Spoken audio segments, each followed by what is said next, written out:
Good afternoon, everybody. Myself, Keshamurthy S., Assistant Professor of English, Deep Unmayas College of Commerce and Arts. Today, for second BA students of optional English, I am going to teach you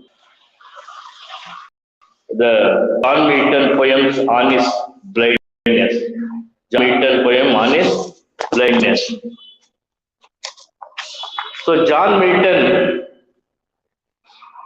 was lived in between 1608 to 1674, was born in London and educated at St. Paul's and Christ College, Cambridge. After taking his degree at Cambridge, he devoted himself to studies for another 5 years, staying in his father's village, Orton, and making the preliminary study to become the author of a poem, which, as he said, the English nation would not willingly let it die. The poems which he penned at Cambridge and Orton have been considered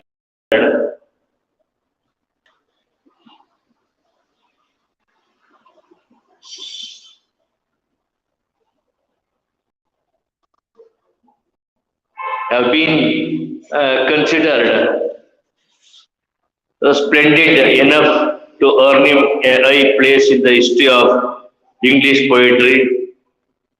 In 1637, he went on a continental tour and returned to England at the outbreak of the Civil War in 1642. He expended the next 15 years of his life in the writing of a series of pamphlets in the causality and other political and social norms. He supported the Puritan party in his writings and its leader Oliver Cromwell and strongly divided the royalists. His prose being as vigorous as his poetry, his eyes were a consequence of constant reading and writing. His eyesight failed slowly and he became completely blind by about 1655. But his most noteworthy poems, Paradise Lost, written in 1667, and Paradise Regained, written in 1671, were penned many years later. His last was a play on the Greek model Samson Agonis, written in 1671. He was also the author of some of the greatest sonnets in English. Milton's writings are characterized by profuse learning, high idealism, and devotion to tea. He was dedicated life consecrated to a noble cause. The stamp of the poet's personality is found in all his paintings. For this very reason, his claim to greatness as a poet has been questioned by some modern critics. Though his talent and accomplishment are very different from those of Shakespeare, the reputation of Milton stands perhaps next only to that of dramatist in the world of English letters.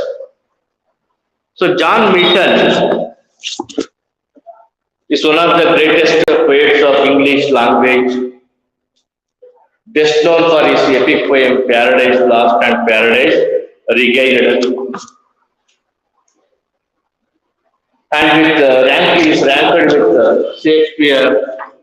He is celebrated as a prophet and revolutionary in his life and as well as in his art.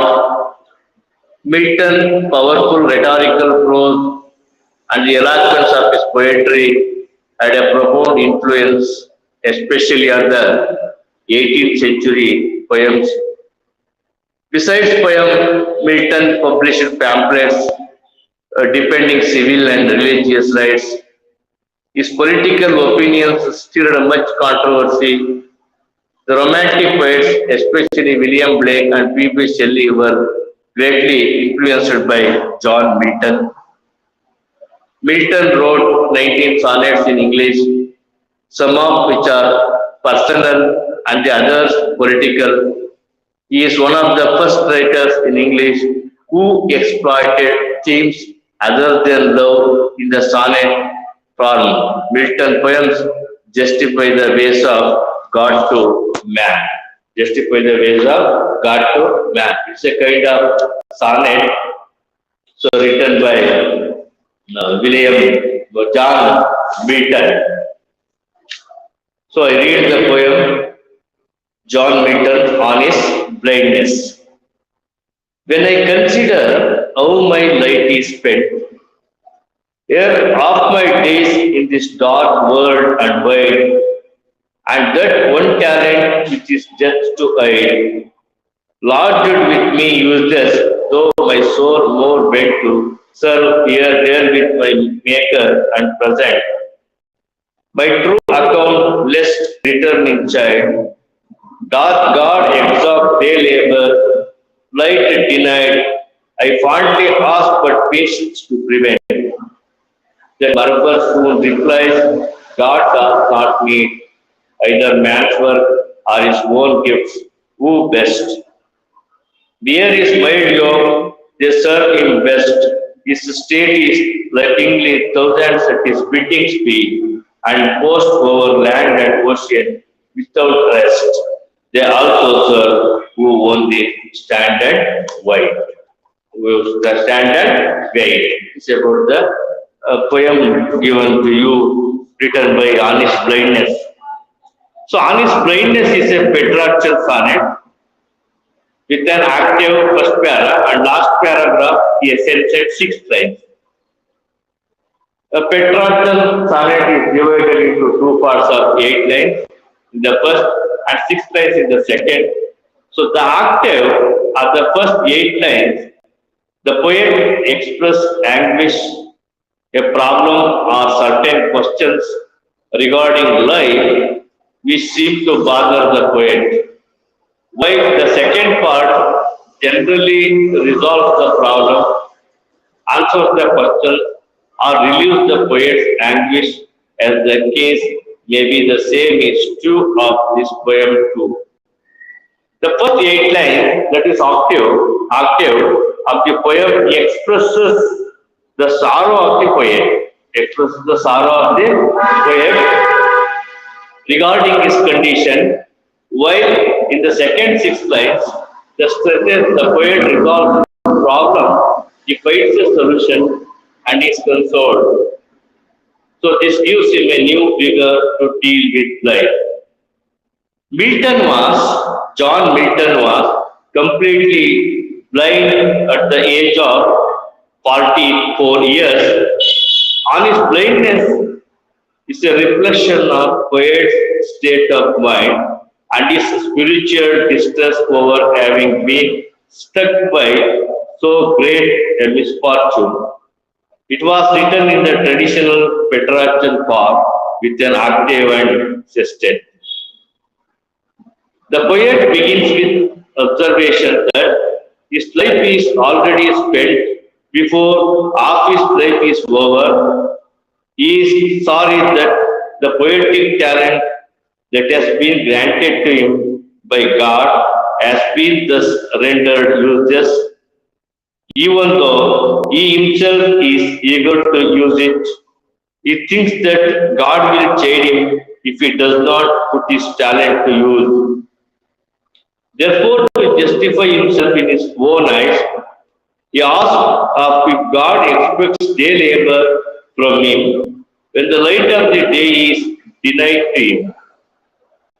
The whole world is dark to him, and the poet feels that God is unjust in asking him to use his talent when light has been taken away from him.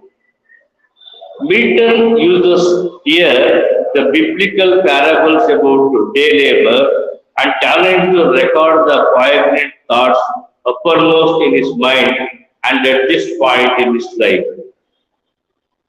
When the poet is thus brooding over his despair in this manner, a swift change of mood comes over him. He finds an answer to his question within himself. His own complete faith comes up with the realization that God does not want his gifts to man to be returned to him. He is the master of everything and does not need man to work for him. So there are countless angels who wait for his command and trust to fulfill them. So the poet arrives at the conclusion that man serves God best by accepting with resignation the mild burden which he thinks fit to impose on his children. So it is man's ego which presumptuously thinks of serving God. So the poet ends on a note of acceptance and faith, with the poet remarking that those who wait in patience and resignation also serve God in their own way. An egotistical feeling in the poet that his talent has been rendered useless is overcome, a surrender to God is achieved. In the Bible, we have the story of a wealthy man who entrusted his money to his servants when he went abroad. All the servants except one invested that money wisely. When the master returned, they gave him bigger amounts, which included both the principal and the high return to their investments. The other servant had not earned any premium or interest because he had not invested it. So he gave the master what exactly he had received from him and was rebuked for it. It must be noted here that in the past, the word talent was associated with gold or money, and the word use denoted the investing in the bank to earn interest. So both the words talent and use are found in Milton sonnet.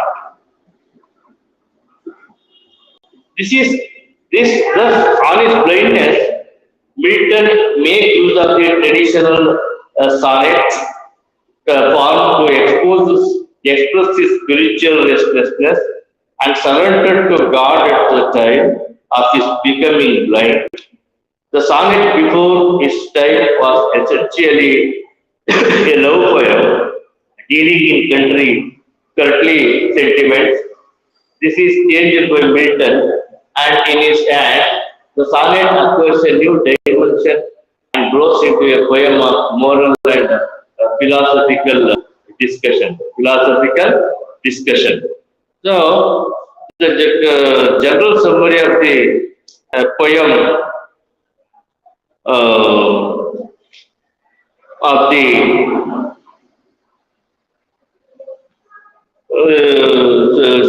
honest blindness. So, honest blindness is an autobiographical sonnet. In the poem, the poet expresses his sorrowful feelings as a blind person. Here, the poet meditates on his own loss of sight. He became blind working for the English Republic. His service to the government often required. He stays up late reading and writing this caused him to lose his eyesight. At the beginning, the poet thinks that he will not be able to serve God as his sight is gone. As the poem develops, he begins to believe that God wants him to keep working in spite of the fact that his job caused him to lose his sight. In the end, he is assured that he is serving God like the angels who just wait for the orders of God. According to the poet, he often considered that half of his life or sight or intelligence has been spent in serving humanity. But now he has lost his eyesight, and so his other half life is dark now and wide. The one talent of writing which he had is useless now because without eyesight he cannot write and read. So that thus it is just a load from the God that has been bestowed on him. Gradually, the lament of poet turns to desire and wonder. He says that he desired to serve his maker because of this blindness. He cannot do so. He had hoped to write many poems, but the chance was lost. On the day of judgment, when all the souls will meet God, Milton wishes to present all his work to God and prove that he has made the best use of the talent that God had given him. But blindness denied him the charge. In agony and danger, Milton questions God. If you wanted Milton to use his talent of writing poetry, why did he take away his sight? After some time of patience, answered his questions that God does not want man's work or his gift. The people who accept God and his decisions willingly and fearfully, they are the best servants to God. God has many angels to serve him. Man and his work are nothing before them. Only those who stand and wait patiently, who bear their problems without any murmuring, they serve God the best. On the other hand, there are some other angels also who serve it just by standing and waiting before God. According to him, their service is equally valuable to God as that of the first category angels. The poet compares himself with the later angels who just keep patience. Thus, in the end, the poet is quite satisfied as he is also serving God just by keeping patience. Just by keeping patience. So, in this way, he was, I already told he was the epic poet of England. In him, influences of the Renaissance and Puritanism met, leaving Shakespeare out of account. Milton holds an indisputable place at the head of English poets. For strength of imagination, delicate accuracy, and suggestiveness of language, and harmony of versification, he is unrivaled and almost unappearance. So in this use of blank verse, he asks for majesty, variety, and music never been approached by any of his successors. The standard life of Milton is written by David Mason, a great critic. In this poem, on his blindness, it's a kind of autobiography. It was written when the poet became completely blind. It was written when John Milton became completely blind at the age of 44. So the first of the poem deals with the anger of the poet against God. He is angry because that one talent which is just to hide lodged with him has become useless.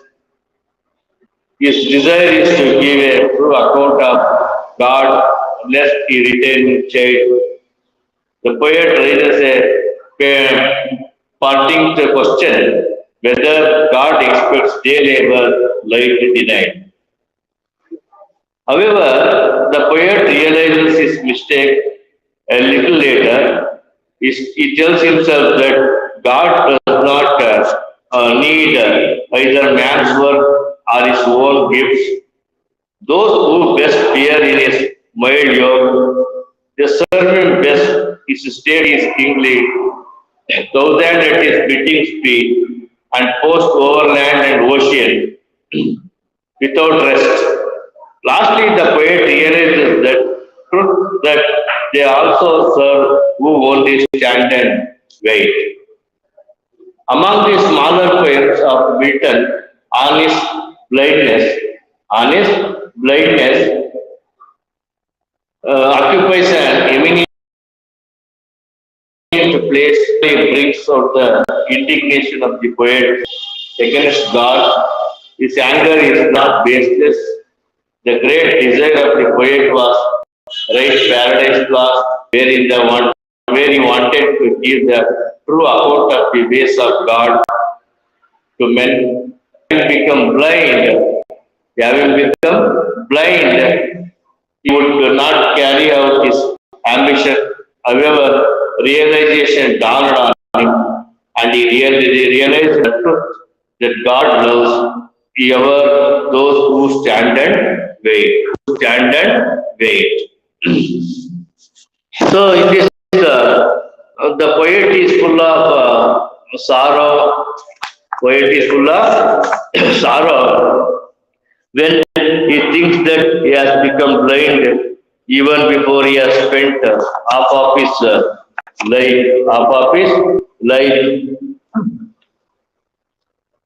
The poet, yet not at 50, has to face this calamity. To him, now the wide world is a vast, empty, dark cavern. His one talent was to praise and write about God. Now we can no more do so things, though his soul is ever so keen to serve the Lord. To hide his one talent is worse than death to him. Note the contrast between light and darkness, the literal as well as symbolic meaning. He has the light of knowledge, genius, but it is spent useless. He does not want to conceal it, but it cannot be expressed. It is housed within, but cannot be brought out. So the poet is unhappy. We note here that Milton is neither bothered about the physical discomforts of the blind man, nor about the material problem. He is sad because of his deep religious belief. Man is born to serve his maker, and this service is offered best through the expression of his talent.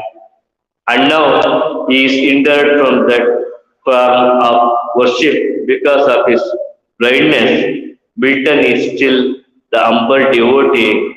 So, and the next, like the master in the parable, who changed the servant, who buried his coin, God may summon the poet and ask him how he used the gift that was conferred on him. The poet now can render no proper account of his talent, and he fancies that he should be ready for a stern rebuke from the Lord. He is foolish enough, though for a moment, to think of putting up a seemingly good defense on his behalf. He would like to ask, how can God expect the poet to make use of his talents when he has been deprived of the light of his house? How can God extract the full labor of the day when daylight has been withdrawn? One can work in the field only during the day when the sunlight is still there. Sunlight is still there. Once the sun sets, how can any laborer work? Metaphorically speaking, light denied. Can he produce anything? Can he produce anything? So John Milton, on his blindness, soon after he became blind, the poem breathes an intense religious fervor. Milton produced his greatest works, perhaps strongly after he became blind. They are Paradise Lost and Paradise Regained. So Milton, unlike many others, was aware of his supreme poetic talent, and he is always believed that he should make use of its service in the service of God. He could not make use of his poetic talent as much as he wanted to due to his attachment to a political party and his active participation in politics. Further, he maintained that it was death to hide his poetic talent. Unfortunately, he became blind before he attained the age of 46. It was his ambition to serve God with his poetic talent. But since he became blind, he felt sad about it. However, a deep religious conviction consoled him in the hour of great affliction. God is the King of Kings. He does not exact or insist upon hard work from a man who has become blind.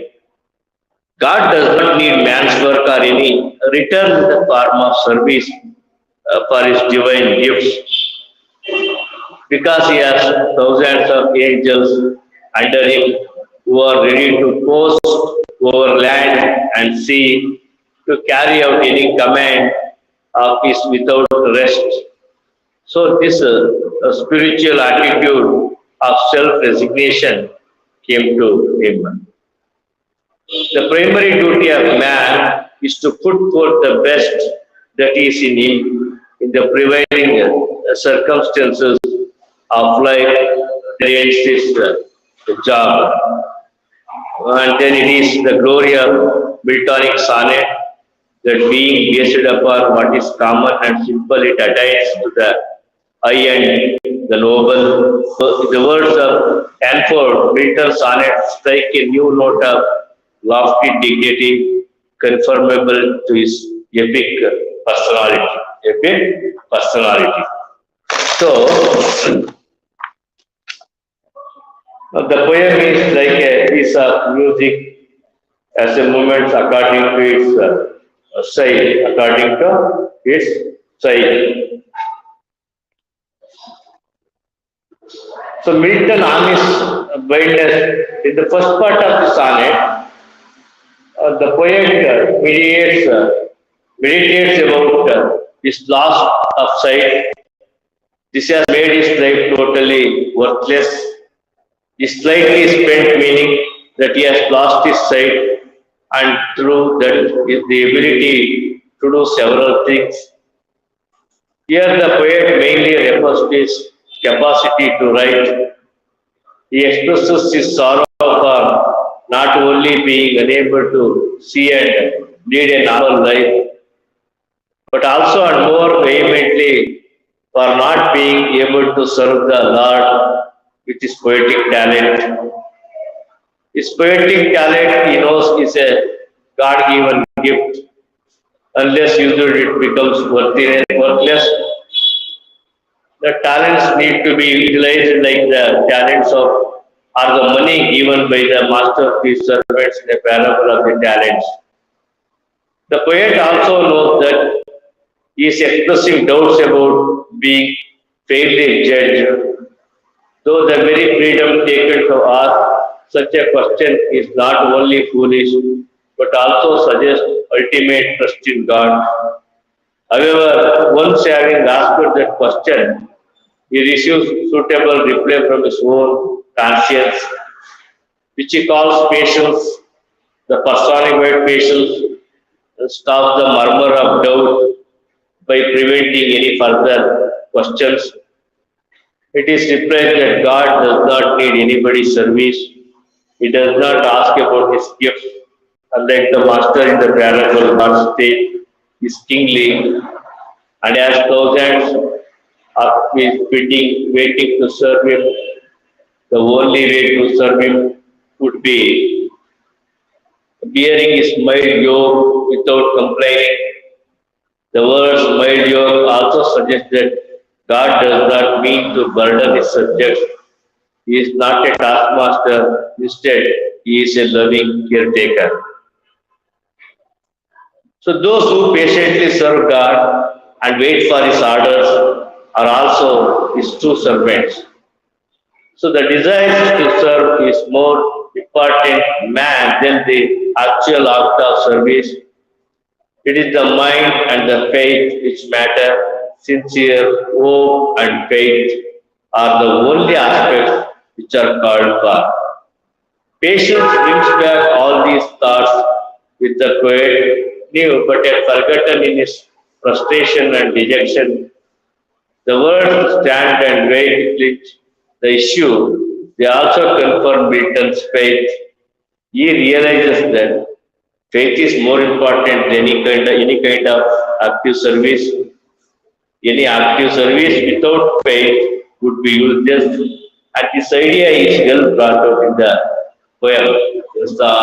Hence, the poem Honest Blindness is a testament of Milton's unwavering faith in God. Unwavering faith in God. So it is about the brief introduction about the poem Honest Blindness written by John Milton. And we will discussing some important annotation parts.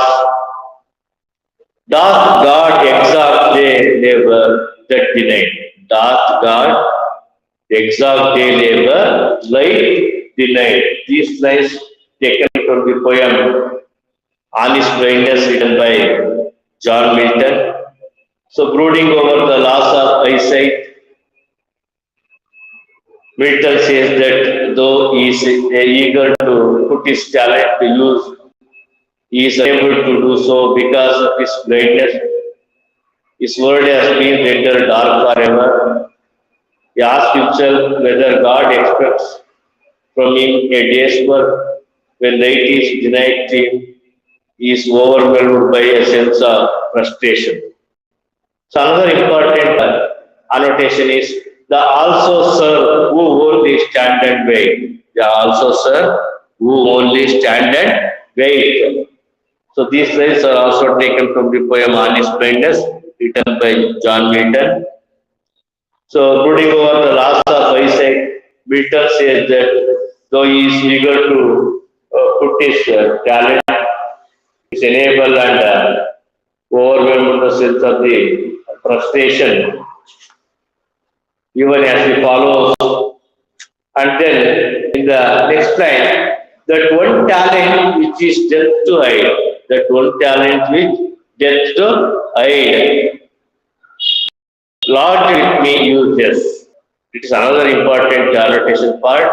These lines are also taken from the poem Honest Blindness written by John Milton. The poet broods over last of sight before half his age is over. The world has become a dark place for him. The talent of poetic creation which God has bestowed on him has become useless, although he is anxious to put it to use and service maker. Milton draws a parallel between the parable of talents found in the Bible and his own state. According to the parable, a certain man leaves his town, giving each of his three servants talent, God, etc. Milton compares his own poetic talent to the talent which was wasted by the third servant. He wishes to use his talent and please his master, but finds himself unable to do so because of his blindness and his greed. So the allusion to the biblical parable is finally used by the poet to express his own grief over having lost his eyesight. It is about the some of the annotations part. Now we are discussing some other poetry, another poetry written by John Milton on Shakespeare. On Shakespeare. So this poem of tributes to Shakespeare, this poem of tribute to the greatness of Shakespeare, Milton, whose reputation perhaps stands next only to that of Shakespeare in the world of English language, pays a respectful tribute to the great playwright in these lines. It was one of the poems that Milton wrote when he was a student at Cambridge. Milton has paid tribute to Shakespeare on several occasions. One of the most feeling of them is this poem which he wrote when he was still a scholar at Cambridge. It is the tribute of one poet to another.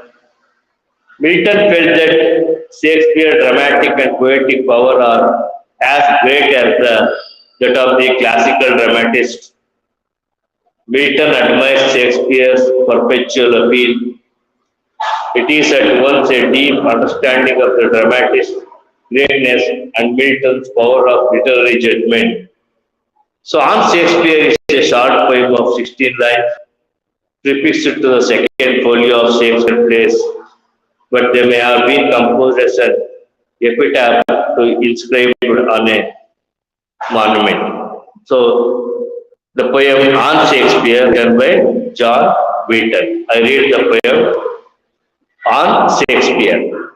What needs by Shakespeare for his honored bones the labor of an age in filed stones, or that his hallowed relics should be eaten? Under a straight, pointing pyramid, dear son of memory, great heir of fame, what needs thou such weak witness of thy name? Thou in our wonder and astonishment has built thyself a livelong monument. For whilst to the shame of slow endeavoring art, thy easy numbers flow, and that each art, as from the leaves of thy unvalued book, those Delphic lines with deep impression took. Then thou our fancy of itself bereaving, dost make us marvel with too much conceiving, and so sepultured in such pomp dost lie, that kings for such a tomb might wish to die. Might wish to die. So this is about the poem. So in this poem on Shakespeare is a sonnet written by John Milton when he was about 23 years old. It was published in 1632. In his sonnet, John Milton pays a glowing tribute to William Shakespeare. William Shakespeare was the greatest playwright and a gifted poet.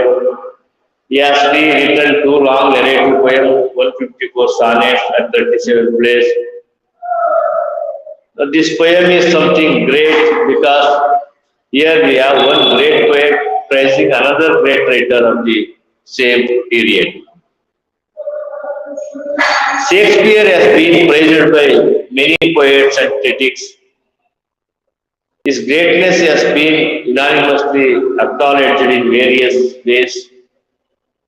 Milton too acknowledges the greatness of Shakespeare, but he does it so in a unique and unusual way. Milton does not illustrate his distinguishing characteristics as a writer. Instead, he concentrates on the total effect and value of Shakespeare's work and its immortality. Accordingly to Milton, Shakespeare is a son of memory and a great heir of fame. His name does not need any monument of this world. He asks whether Shakespeare's body should be buried in the tomb which considered as a monument. The poet feels that such a monument is too weak for the big name of Shakespeare. Some men may find such monuments necessary to keep their memory alive. For example, the pyramids in Egypt, but Shakespeare has no necessity of such monuments. Then Milton says that Shakespeare himself has built a permanent monument in the heart of his readers by writing great plays and poems. Shakespeare's genius is so great that we are astonished and wonder at his immortal works. In this wonder, in this wonder and astonishment, Shakespeare has built himself lasting monuments. In this context, Milton says that Shakespeare has written poems and plays without much effort, whereas others struggle too much. Shakespeare is the source of inspiration for other writers. So Milton asked Shakespeare not to design for a stone monument and make their arts lifeless like a marble. He has a great tomb in human hearts. All the readers have built a permanent tomb in their hearts. Milton tells Shakespeare that no other monument is great as the art of the readers. Human arts are such a great and valuable tool or monuments that even kings would like to die for such tombs or monuments. Thus, the poem is about to recognition of Shakespeare immortality and the age. At the same time, the poem is also about Milton's power of literary judgment. Shakespeare is incomparable as a writer, and so the compliment from Milton. So Milton says that Shakespeare is not in need of stone monument to perpetuate his memory. He is enshrined in the hearts of men. His poetry is so facile, his thoughts so profound, and Shakespeare's imagination so far reaching that aspiring writers feel their insignificance. Their minds turn into marble. In the tombs made of these petrified minds, Shakespeare lives in such magnificence that even kings should be willing to die immediately if they could secure a glorious tomb as Shakespeare's. In other words, Shakespeare's glory lives in the way he has inspired other writers. Their works are his greatest monument. Kings would be prepared to die if they have the promise of such memorial. Now, the characteristic of his art is enlightened. So, Shakespeare, whom Milton addresses as dear of son, great heir of fame, does not, according to him, stand in need of such a weak witness to his name as a monument in stone. Shakespeare has built himself an everlasting monument in the hearts of each of his readers. Shakespeare lies entombed in such a grandeur that even kings would wish to die for entering such a tomb and thus attain immortality. So in the first 6 lines of the poem, Milton poses questions. They are answered in the next 8 lines, which deal with the central theme. The last 2 lines provide an interesting, effective, and striking conclusion. Though initially the poem appears like a sonnet, it does not show the features of a sonnet. In the last line, he said, "He became his admit the kings for such a tomb might wish to die." Shakespeare's empire is not perishable, so kings would be ready to give up their lives if only they could obtain similar glory. How does Milton conclude the poem? That no memorial is so everlasting as Shakespeare's poetry? Is it not something higher than what monarchs can aspire to? The metaphor of monument is worked out to the very end of the poem. It is about the summary and brief introduction about on Shakespeare written by John Milton. Tomorrow we will discuss. I am discussing some other topic, prescribed topic. Okay, bye. See you in the next class.